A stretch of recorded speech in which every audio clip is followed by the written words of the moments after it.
I found that nothing in life is worthwhile unless you take risks. Nothing. Nelson Mandela said there's no passion to be found playing small and settling for a life that less than the one you're capable of living.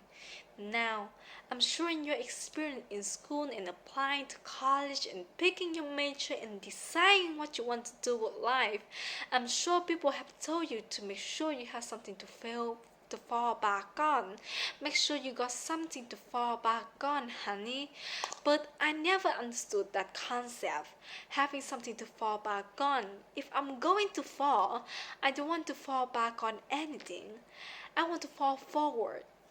I figure at least this way I will see what I'm going to hit without concern. You will never finish. So do what you feel passionate about. Passionate about take chances. Don't be afraid to fail. There's an old IQ test was 9 dots and you have to draw fine lines with a pencil. Within these 9 dots without lifting the pencil, the only way to do it was to think outside the box. Don't be afraid to think outside the box and don't be afraid to fail big to dream.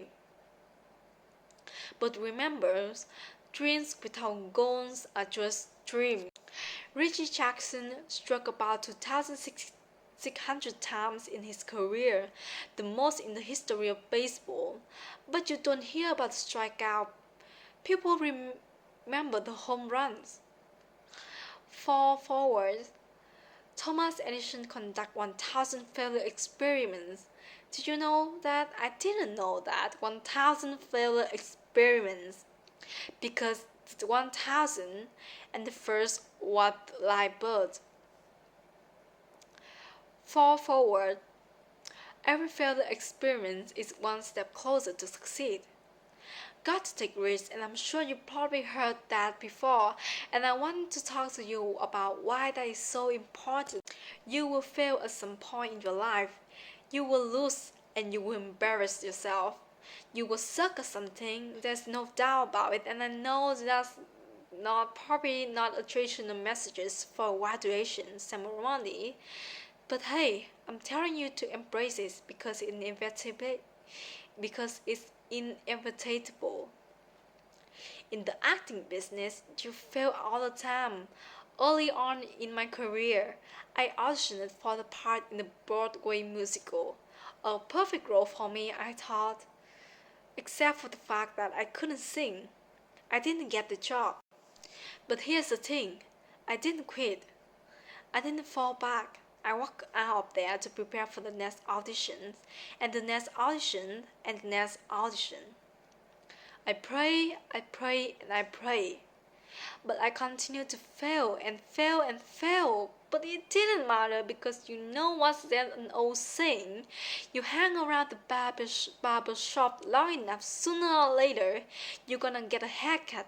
So you will catch a break. And I did catch a break. Last year I did play Called Fences on the Broadway, but here's the kicker. It was at the Card Theaters. It was the same theater that I failed at the first auditions. 30 years prior to the point every graduate here today has the training and the talent to succeed.